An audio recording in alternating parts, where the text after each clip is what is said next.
This evening on ENN Tonight.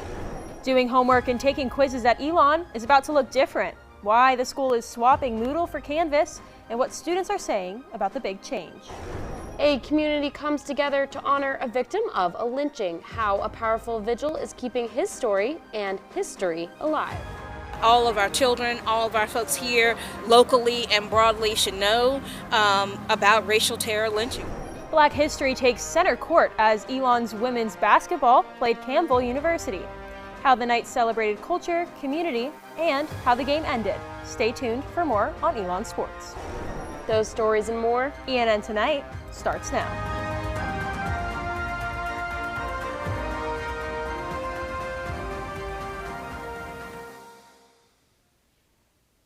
Good evening and thank you for joining us for ENN Tonight. I'm Charlotte Pfabe. And I'm Alice Morrissey. Let's dive right into this week's top stories.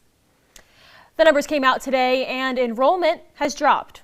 Elon's registrar's report for the spring shows enrollment has gotten below 6,000 for the first time in 8 years. Compared to last year's report, Elon is down a little over 250 students for next year. This year, Elon's campus totals over 6,000 students. And just like last year, the top 5 states are North Carolina, Massachusetts, New Jersey, New York, and Virginia, in that order. As for majors, over 600 students are declared finance majors, with psychology, marketing, strategic communications, and exercise science falling shorter behind. But what's interesting is that both financial technology and nursing saw an over 50% increase. Elon announced that it's moving away from Moodle, its current learning management system, and transitioning into a new one. ENN's Anjolina Fantaroni has the rundown on what the community can expect. Looking to turn in an assignment? Elon students may be used to Moodle, but next year it's going to look a whole lot different because Elon's making a transition. Canvas, a similar school assignment platform, will become the next Moodle for Elon students. Kelly Reamer, Senior Director of Teaching and Learning Technologies at Elon, says that the university did an overall evaluation of Moodle. We really learned through that process that although Moodle was meeting needs in particular areas, it was missing the mark in other areas. Canvas training will be given to faculty first, and according to Reamer, 50% of students at Elon have used Canvas before. So then once they've got their system up and running and they feel comfortable with their courses, of course, then we're going to offer the support for our students as well. Even abroad in France, some Elon students are already using Canvas, like sophomore Autumn Kelly, who says she is not a huge fan of the platform. Canvas has like a bajillion different pages you can go to and like different channels, I guess, compared to Moodle. No spring courses will be impacted by this transition. Anjolina Fantaroni, ENN Tonight. Queen's University of Charlotte also uses Canvas, but Reamer says that the biggest factor is identifying a system that should meet the needs of the Elon community. The city of Mebane will be expanding its city hall with a new purchase. The city council voted unanimously to purchase a dentist's office and parking lot for $325,000. The property is across the street from the city hall. Mebane City Council member Kate Burkholder says that with this new purchase, the city hopes to expand parking and office spaces for its staff. Short term, we'll use it for parking. Long term, we may have some other plans. It kind of was not something we were expecting to have the opportunity to do. So in some ways, it's kind of neat that we're at the beginning of this and being able to think through some things. Burkholder says she sees the purchase as a continued measure to show appreciation for staff. And in other political news, the primary election is coming up, and there's an ongoing fight over who controls elections in North Carolina. ENN's Lily Mosbacher is in the studio with the details. Lily? Thanks, Charlotte. Governor Josh Stein and Republican lawmakers are in court over who should have power over North Carolina elections. At the center of the case is whether that power belongs to the governor or to Republican State Auditor Dave Boliek. In the past, the governor appointed members to the State Board of Elections, which sets voting rules across all 100 counties. But last April, lawmakers passed Senate Bill 382, which moved that power from the governor to the state auditor. After that change, Auditor Dave Boliek appointed 3 Republicans, giving the party control of the board. Governor Stein sued, saying the change violates the state constitution and could reduce accountability to voters. Republican lawmakers and Boliek argue the legislature has the right to make that change, since both positions are part of the executive branch. Their attorneys also say this is a political issue that should not be decided by the courts. Meanwhile, the new board has already made changes to some early voting locations and schedules ahead of the primary. The governor says some of those changes reduce campus and Sunday voting options. Boliek says early voting locations have increased overall. The case has been moving through the courts for nearly 10 months and could eventually reach the state Supreme Court. For now, it's still unclear who will have final control over North Carolina's elections. That's all I have for you right now. Back to you at the desk. Thanks, Lily. The next week's election will be one to watch. Early voting started on the 12th, but Elon is one of many North Carolina universities that were not chosen as an early voting site. In the past, Elon was an early voting site for the presidential and midterm elections, but why not this cycle? Assistant Dean of Campus Life Bob Frigo was told Elon News Network that though Elon was up for hosting and was even reached out to by the Alamance County Board of Elections, the state board struck down the request. There is an expected higher early voting turnout this year, but Elon was still not chosen to help out.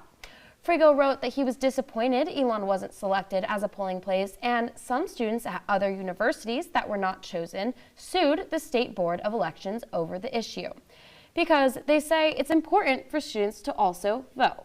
On March 3rd, voters will pick nominees for the U.S. Senate and House of Representatives. In honor of the 250th anniversary of the signing of the Declaration of Independence, Elon is hosting some events to celebrate the milestone. These events will be between now and June. According to Today at Elon, the events are to encourage reflection on the nation's principles while also making a space for conversations about the ups and downs shaping the country's future. We talked to the president of Elon College Republicans, Peyton Bryn, who was not on campus this week, to learn why celebrating our nation's history is important and what the anniversary says about the state of our country today. We also reached out to Elon College Democrats, however, they were not available to comment. I think it's important to have a balance. I think it's important for the university to acknowledge what our country was built on.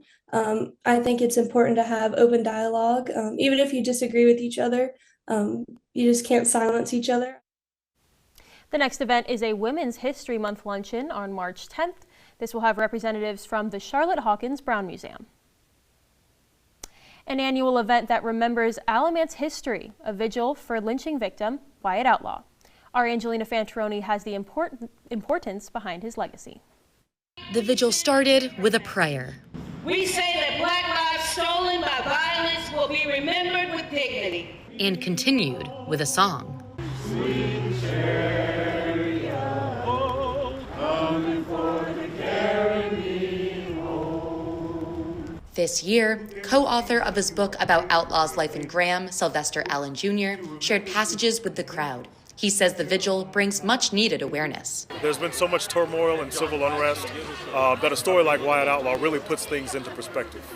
Candles were given to people to raise during This Little Light of Mine. Co-curator of the coalition, Lashana Austria, says events like this are important because these stories are not usually taught in schools, but she thinks they should be. All of our children, all of our folks here locally and broadly should know about racial terror lynching, and so that we can learn from those stories, learn from that history, and make sure that we move in a different way going forward. Attendees were given the chance to touch the dirt from Outlaw's lynching site at the end of the vigil.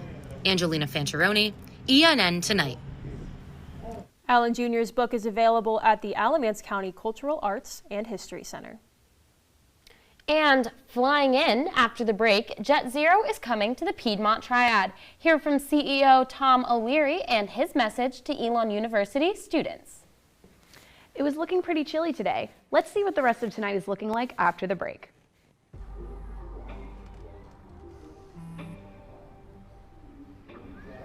I don't know why you're so sad. You've got a roof over your head. You gotta stop with that depressing stuff. That's what white people think. You all right? It just feels like it's coming from everywhere. Do you want to talk about it? You can talk to me if you're feeling sad. Whenever you need to talk, I'm here, okay? Whether it's our stories, the warmth of our laugh, or our family's secret sauce, we all bring something different to the table. So make some space. The power of connection is waiting right outside your comfort zone. Learn how you can help strengthen your community at belongingbeginswithus.org/teamup.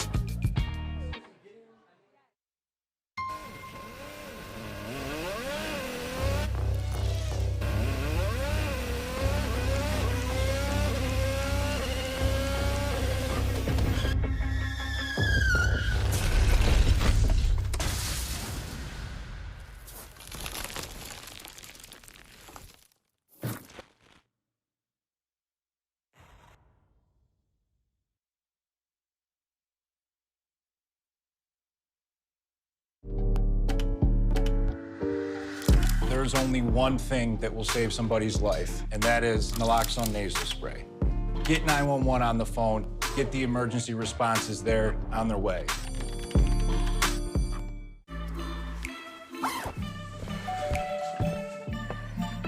Yo, camping buddy. Okay, you guys ready? Dude, I thought you were driving. I thought you were driving. Oh, I never said I was driving. I definitely can't drive.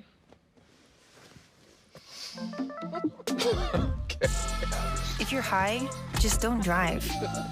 It's illegal everywhere. If you feel different, you drive different. Hate is loud, but love is the majority.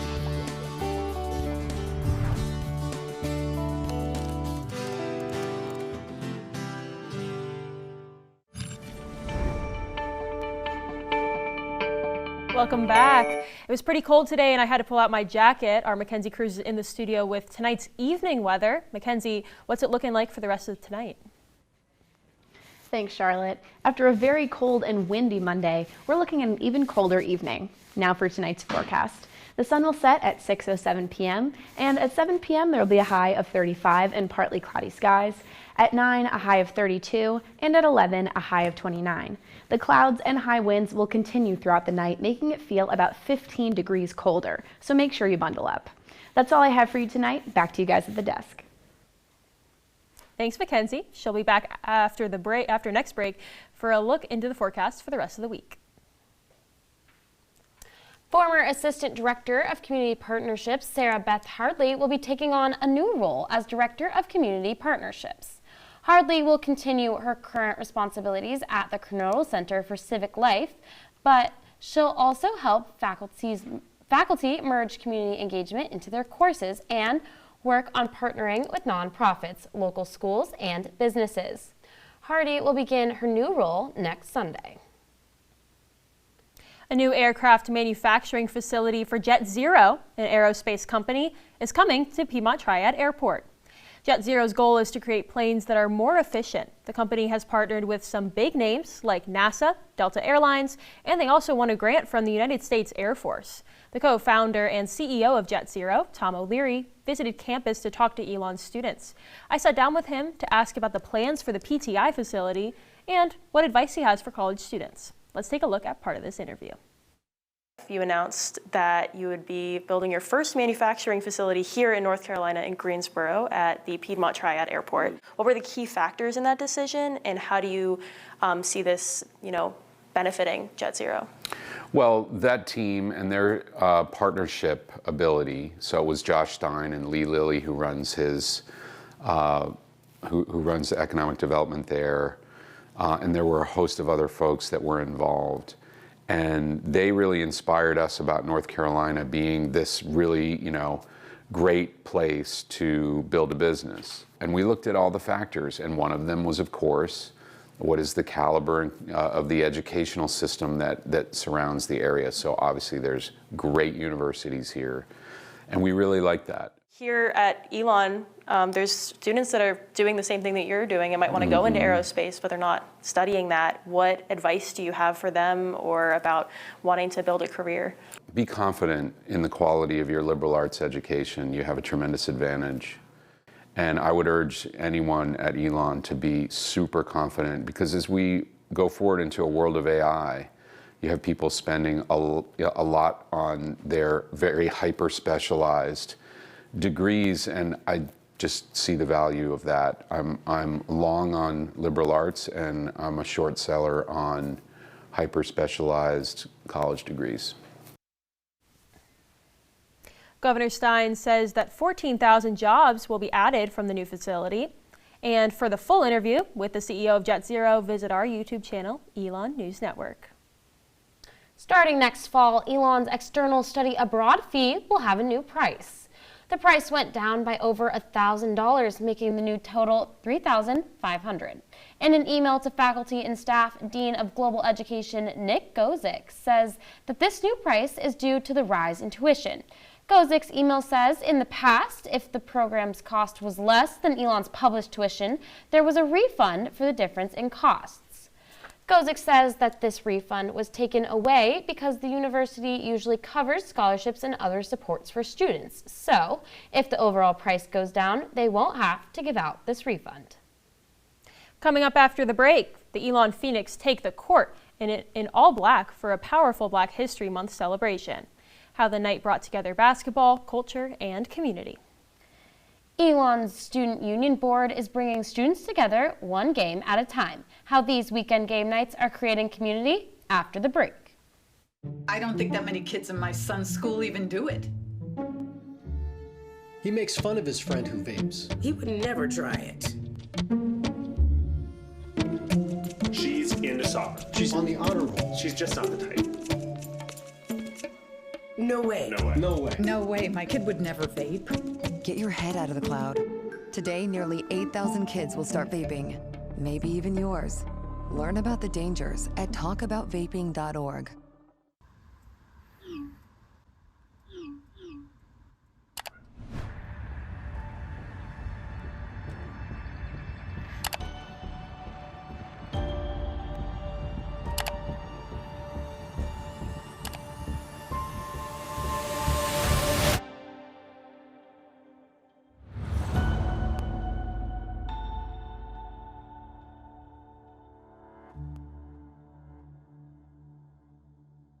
Even more than I wanted a gold medal, I wanted a heart of gold, like the mentors who were my balance beams refusing to let me down, and the coaches who spoke out to anything out of bounds, heroes who never stood on podiums, but stood up for me.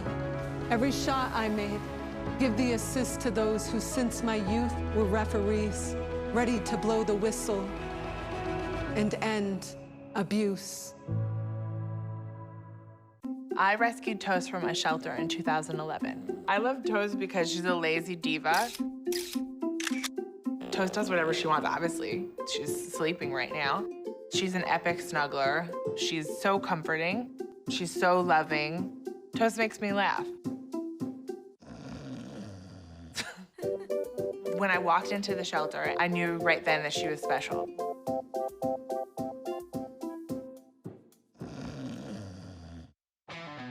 Kudos, Carl. You've always had a need for speed. Racing anything with wheels, speed reading novels in record time, yelling out 3, 2, 1 at every traffic light. But this time, you've taken your power obsession to the next level. By purchasing this electric vehicle, you've given yourself instant torque that blows your old launch times away, which will keep you saying, woo-wee, every time you punch the pedal. Good for your adrenaline, great for the planet. That's the power of EV.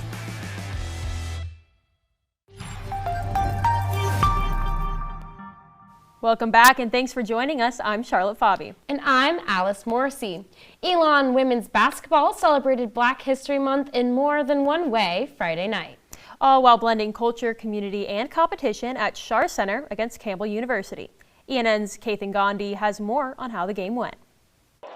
Debuting their all-black uniforms, the Phoenix took the court Friday night, turning a regular matchup against Campbell into a celebration of Black history on campus.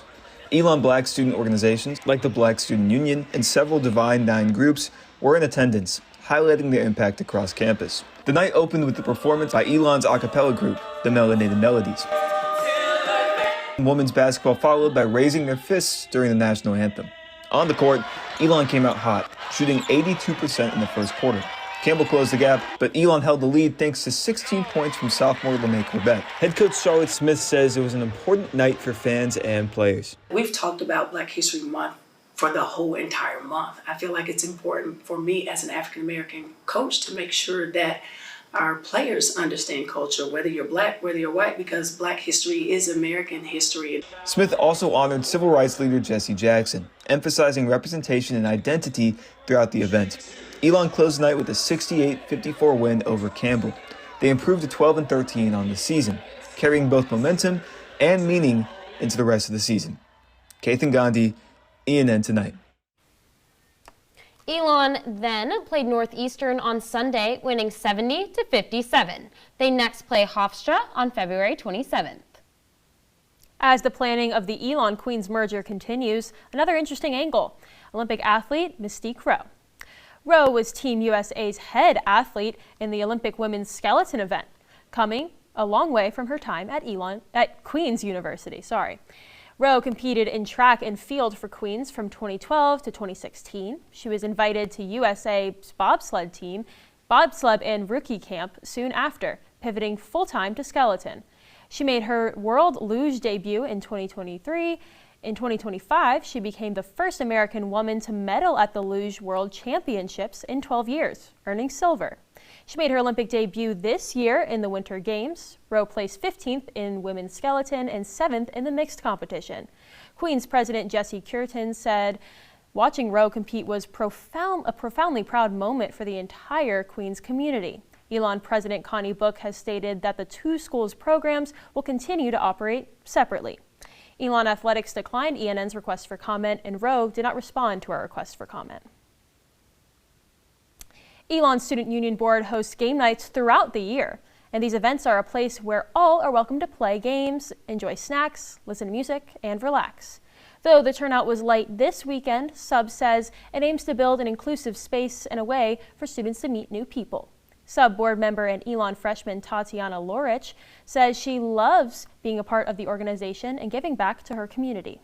Lorich says she first joined Sub to find a place at the school. Even at 6 months, sometimes people are still having a hard time, and coming here and being able to have food and play and listen to music and hang out with friends, that's what it means to be a human being, is having community. And I think that's what the student union is all about. Sub members say they're excited for Elon Day on March 5th. This day will have tons for students to get involved in, like bracelet making and a visit from Sub's chosen comedian, Leslie Jones. In true Mardi Gras fashion, McCreary Theater got a taste of New Orleans with a jazz concert. ENN's Abbie Gravely has more. Tuba Skinny's concert was full of foot tapping and unique instruments. The 7-piece ensemble gave a 2-set performance as part of Elon's annual jazz festival. Assistant Professor of Music and Director of Jazz Studies, Alex Heidinger, says that the concert helps bring his students an experience that goes beyond the classroom. I think this kind of music is way better live, even than on recordings. It's sometimes hard listening to those old scratchy recordings and really getting a feel for it. So a group like this really brings it to life. Elon's students weren't the only ones invited. Mary Catherine Murray is a resident at Burlington's Twin Oaks retirement home. Murray says she isn't typically a jazz fan, but the band's name caught her eye. I actually thought it was going to be a whole group of tubas on there. Though there was only one tuba, Murray enjoyed the energetic music and says that she'll take any opportunity to come to events at Elon. Abbie Gravely, ENN Tonight. This 6-day jazz festival included concerts, guest musicians, and workshops for college, high school, and middle school musicians. A new twist is coming to Cookout. From tacos to the walking taco, what makes Cookout Tacaroos a different take on a local favorite? Hear that? That's the sound of your life.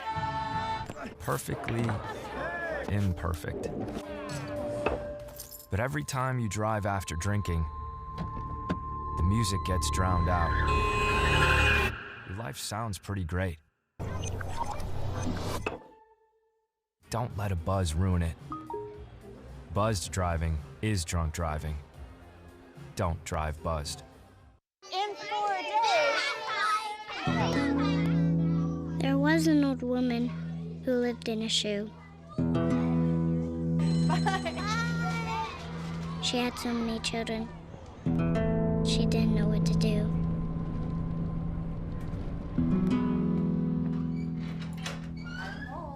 Did you have a good day at school? She gave them some broth. Without any bread.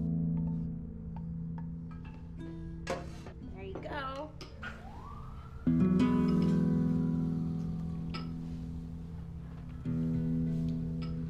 And kissed them all soundly. Night night. Good night. And put them to bed.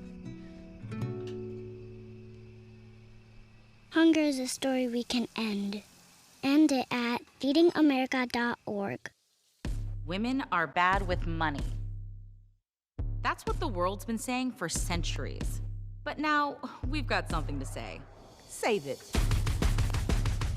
It's time to save ourselves by saving our money. Until we're no longer 80% more likely than men to live in poverty in retirement. Save it. The falsehoods, the feelings of fault. Then, the funds. Learn how to save for your retirement at WeSaySaveIt.org. I've always been told I gotta be strong. Thick skin, tough as nails. But to be everything for everybody, it wears on you. Black don't crack, they say. But it can. We all can. Reach out to a friend if you see them going through it. No matter who you are, being vulnerable is what makes us whole. Learn how to help at seizetheawkward.org. That's it, folks. The cookout you're used to seeing on Huffman Mill Road is closed permanently. Don't worry, though, because a newer and bigger cookout opened right across the street. This cookout looks a little different because it's called Cookout Taco Roos and has a place to sit inside. The menu is the same, but a taco-roo is more of a Southwestern style idea from the creators of Cookout, according to a food reviewer. This version specializes in tacos, burritos, and nachos, featuring the walking taco, which is basically a deconstructed taco served in a bag of chips. Well, last week it was unseasonably warm, and today it was cold again. Now, the groundhog said there would be 6 more weeks of winter, but Mackenzie, will we be back to typical February weather this week? Thanks, Charlotte. Thankfully, it looks like this early spring weather will continue into this week. Now for your Phoenix 5-day forecast. Tonight we'll have a low of 24 and more of that wind we saw today, so bundle up. Tomorrow we'll see a high of 45 with partly sunny skies. Wednesday it'll start to warm up more with a high of 59 and mostly cloudy skies. Thursday and Friday we'll see more of the same with highs in the mid-60s. It'll start out cloudy and then on Friday the sun will finally come out. And finally, Saturday we'll have complete sun and a high of 67. That's all for Elon, but up north had a bomb cyclone. This just means a large storm that rapidly forms over 24 hours, and in this case, it was a blizzard, hitting much of the East Coast from Maryland all the way up to Maine. This blizzard brought heavy snowfall and high wind gusts of about 35 miles per hour. But that's all I have for you guys. Back to you guys at the desk. Thanks, Mackenzie. We'll be sure to keep an eye out for the weather this week. Well, that's all the news we have for you this evening. Thank you so much for joining us. Head over to our website, elonnewsnetwork.com, for stories, sports, and more. Make sure to follow us on social media at Elon News Network. And tonight, we're going to leave you with some extra video from the Elon women's basketball game against Campbell University. Have a great night, Elon.